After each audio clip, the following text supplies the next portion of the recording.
सुल्तानपुर में आज वरिष्ठ पत्रकार, वरिष्ठ अधिवक्ता, साहित्यकार बाबू राजेश्वर सिंह का हृदय गति रुक जाने से देहांत हो गया। बाबू राजेश्वर सिंह के 2 पुत्र और 3 पुत्रियां हैं। अचानक हुई उनकी मृत्यु से पूरा जनपद इस समय गमगीन है।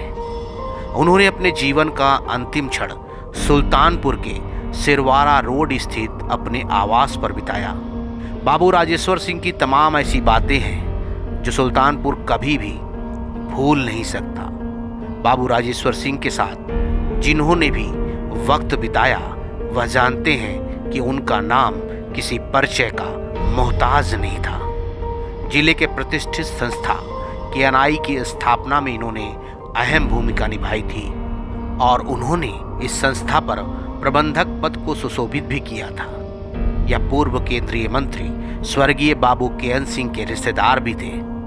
ये लेखन के अद्भुत कौशल, शब्दों तथा भाषा, विधि, न्यायिक प्रक्रिया के प्रकांड विद्वान थे। बाबू राजेश्वर सिंह वकालत के जरिए अपनी जीविका चलाते थे और साहित्य और पत्रकारिता के जरिए अपना कौशल बिखेरते थे।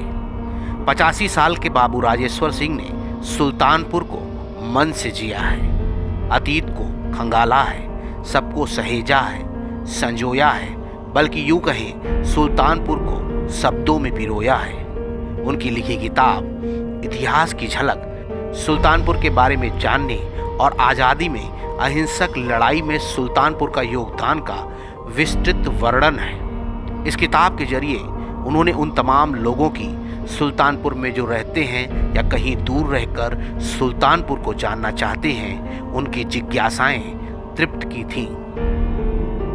उनके विषय में उनका जाना एक ऐसा रिक्त स्थान छोड़ रहा है जिसकी पूर्ति आसानी से संभव नहीं होगी। वह उनका जो अनुभव था, उनका ज्ञान था, वह सुल्तानपुर के लिए गर्व का विषय था। सुल्तानपुर की नई पीढ़ियों को उनसे बहुत कुछ सीखने को मिलता था। उनके साथ बैठना, उनसे कुछ न कुछ नया जुड़ता था। तो इसलिए वो यदि आज हमारे बीच से गए हैं तो निश्चित रूप से वो बहुत बड़ी क्षति है सुल्तानपुर के लिए। बाबू राजेश्वर सिंह का जन्म 1953 में हुआ था। 1953 से 1962 तक वह कोलकाता में रहे। वहीं से उन्होंने MA LLB की शिक्षा हासिल की। वह स्टूडेंट फेडरेशन में भी सक्रिय रहे और कुछ समय के लिए वामपंथी आंदोलन से भी जुड़े। कुछ दिन वहीं पर रहकर उन्होंने एक डिग्री कॉलेज में भी छात्रों को पढ़ाया। उन्होंने विश्वामित्र दैनिक में अपनी पत्रकारिता की शुरुआत की। आचार्य विष्णुकांत शास्त्री, कल्याणमल लोढ़ा जैसे विद्वानों की निकटता में उन्होंने संस्कार और जिंदगी का फलसफा सीखा। सुल्तानपुर जब वो वापस आए तो उन्होंने बाबू श्रीनाथ सिंह के जूनियर के रूप में अपने वकालत की शुरुआत की। सन 1962 में वो जनमोर्चा दैनिक से जुड़े। पत्रकारिता के 5 दशकों से अधिक अपने सक्रिय जुड़ाव में सुल्तानपुर के राजनीतिक, सामाजिक, साहित्यिक, सांस्कृतिक, शैक्षिक जीवन की हर धड़कन के वह गवाह रहे। इतिहास में अपनी रुचि के कारण लगातार अतीत में झांकते और वर्तमान को समझते और भविष्य के बेहतर सुल्तानपुर के लिए लिखते और लोगों को सचेत करते रहे। लोग कहते हैं कि बाबू राजेश्वर सिंह सुल्तानपुर के सच्चे हमसफर और संदर्भ ग्रंथ थे। वो लगातार कंस्ट्रक्शन में लगे रहे, चाहे वकालत का काम करना हो, चाहे पत्रकारिता का हो, चाहे सामाजिक कोई कार्य हो। उन्होंने लेखन का बहुत कार्य किया है। उनकी 3 पुस्तकें हैं और एक बार मुझे ज़रूरत पड़ी सुल्तानपुर के इतिहास पढ़ने के लिए, मैंने सूचना भिजवाई तो बेचारे किताब लेके खुद ही यहाँ तक चले आए। और ये पिछले साल की बात है, बहुत दिन पहले की बात नहीं। तो इतनी ऐसे संजीदगी, ऐसे ही संवेदनशील व्यक्ति थे, उनका जाना बहुत ही दुर्भाग्यपूर्ण है। और एक किस्म से समझिए कि बहुत लोगों के अभिभावक जैसे आदमी चला जाता है, उस तरह से। आज बहुत ये दुख की बात है, उनका इंतकाल हुआ। हमने उनको बहुत करीब से देखा और वो हमारे यानी शहीद वीर अब्दुल हमीद एसोसिएशन की जानिब से सालाना जो प्रोग्राम होता है उसमें वो अक्सर बेशतर रहे हैं।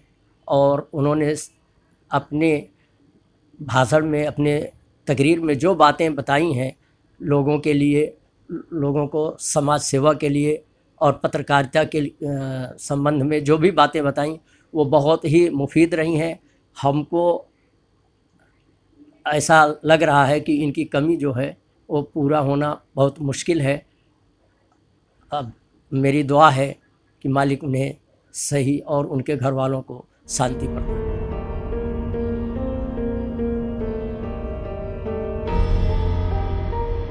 पिछले कुछ वर्षों में सुल्तानपुर के नाम के बदलाव की मुहिम में लगे लोगों ने सुल्तानपुर पर लिखी उनकी किताब का सहारा लिया था। राजपूताना शौर्य फाउंडेशन के प्रतिनिधिमंडल ने तत्कालीन राज्यपाल राम नाईक से भेंट में सुल्तानपुर के प्राचीन नाम खुशभवनपुर के समर्थन में ऐतिहासिक साक्ष्यों के साथ इनकी एक पुस्तक को भी संलग्न किया था। बाबू राजेश्वर सिंह जैसे इतिहास के बड़े जानकार और तमाम राजनीतिक, सामाजिक, साहित्यिक, सांस्कृतिक, शैक्षिक मंच पर एक अलग मुकाम बनाने वाले ऐसे शख्स का इस दुनिया से चला जाना मानो पूरे समाज को, पत्रकारों को, लेखकों को, कवियों और शायरों को, कला संस्कृति से जुड़े तमाम लोगों को उदास कर गया है। निश्चित ही वे इस दुनिया से कहीं गए नहीं हैं, बल्कि अमर हो गए हैं। उनके लिखे एक एक शब्द और वह खुद हमेशा याद किए जाएंगे। उन्होंने अपने कलम के जरिए जो शब्द संपदा सुल्तानपुर को दी है वह अनमोल है। वह खुद एक विभूति थे जिन्हें वर्षों बरस तक लोग भूल नहीं पाएंगे। नाउ 44 न्यूज़ चैनल बाबू राजेश्वर सिंह के सम्मान में उनके प्रति अश्रुपूरित श्रद्धांजलि अर्पित करता है। कैमरामैन अशोक गौतम के साथ विपिन गौतम की रिपोर्ट। सच्चाई वही जो हम बताएं।